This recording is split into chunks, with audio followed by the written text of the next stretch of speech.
Яскрава, вишукана, тепла, енергійна і сповнена сюрпризів.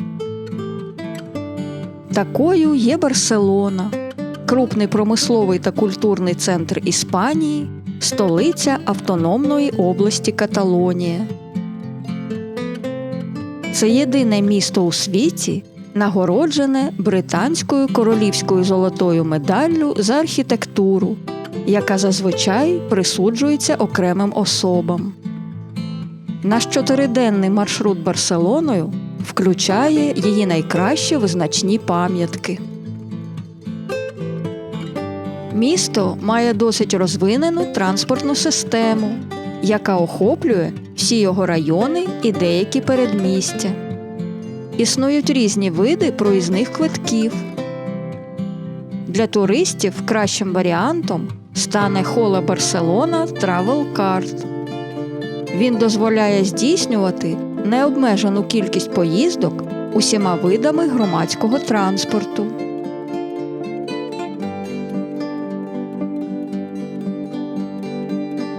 Квиток активується при першому використанні, а його ціна залежить від кількості днів, на які він придбається.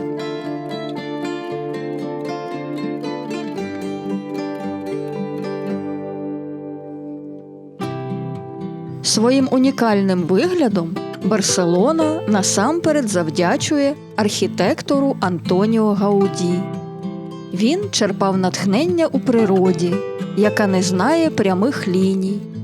Тому його споруди виглядають наче живий організм, де фасади схожі на печери, арки на застиглі квіти, колони на стовбури дерев, балкони на мушлі, а дахи на лускаті спини тварин.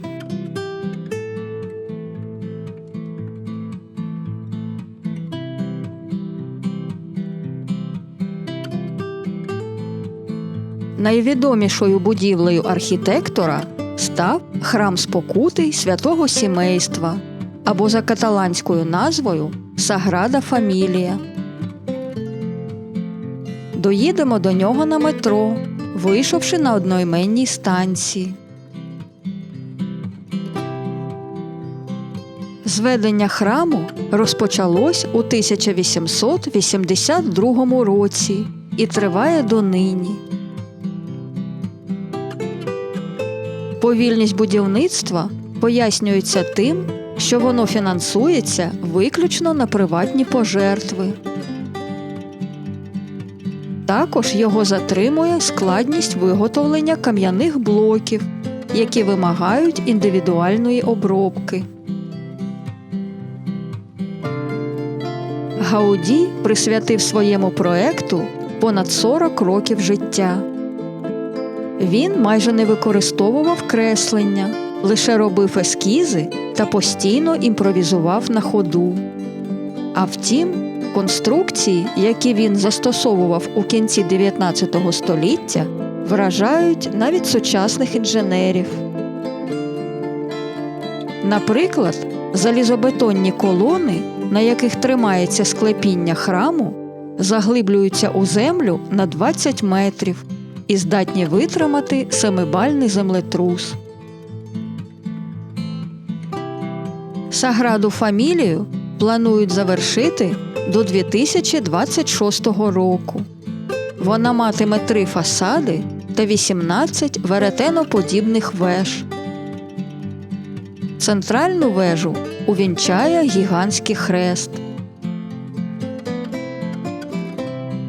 Храм буде найвищою культовою спорудою у світі, висотою 172 метри. Вона обрана не випадково. Архітектор хотів, аби його творіння не перевершувало творіння Боже – гору Монжуїк, яка височить неподалік.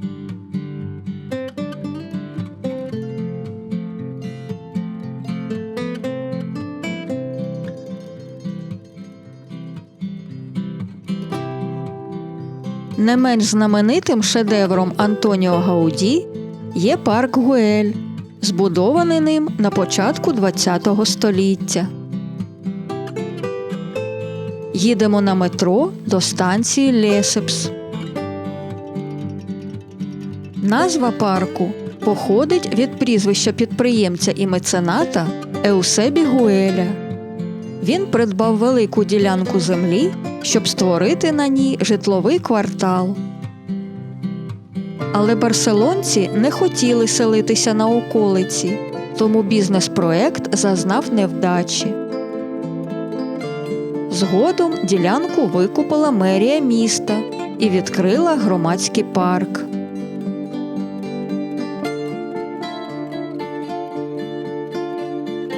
Біля його входу Гауді розмістив 2 будиночки, які нагадують солодкі пряники.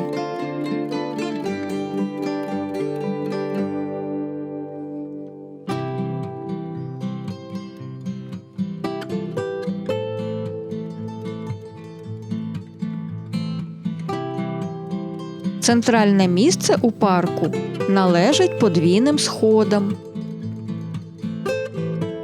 Вони оточені опуклими стінами із зубцями та розділені на 3 секції із фонтанами. Верхній фонтан прикрашений улюбленим персонажем архітектора мозаїчною саламандрою.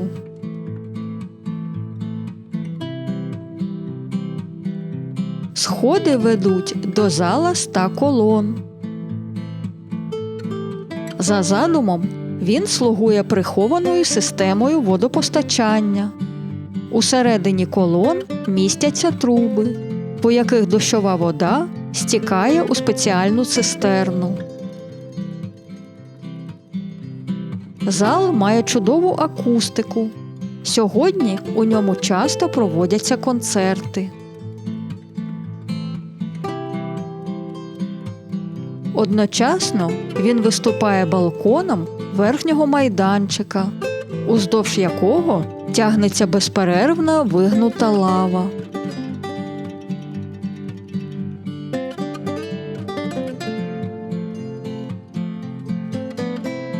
Звідси відкривається мальовничий вид на Барселону.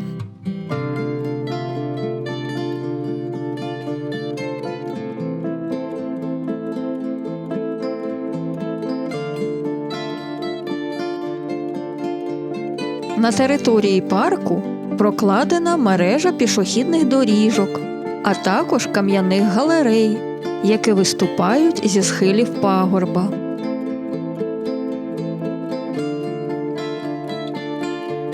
Через химерний вигляд їх прозвали пташиними гніздами.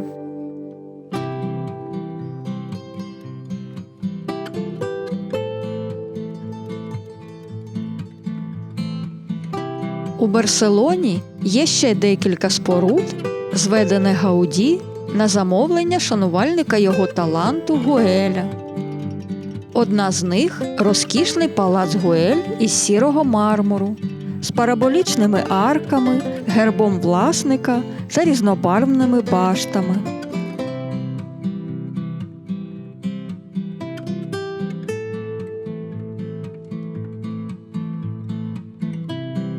Далі прямуємо до житлового будинку Міла, що недалеко від станції метро Діагональ. Його фасад схожий на скелю, а ковані елементи балконів – на морські водорості. Для свого часу будівля Гауді стала новаторською. Зокрема, вона має систему природної вентиляції та міжкімнатні перегородки, які можна пересувати на свій розсуд. Крім того, на даху є відкрита тераса, спроєктована так, щоб забезпечувати природне освітлення у 2 внутрішніх двориках.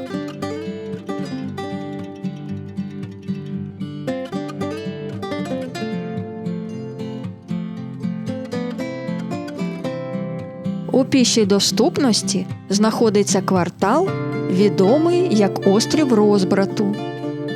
Наприкінці 19 століття серед заможних містян виникла мода на реконструкцію власних будинків.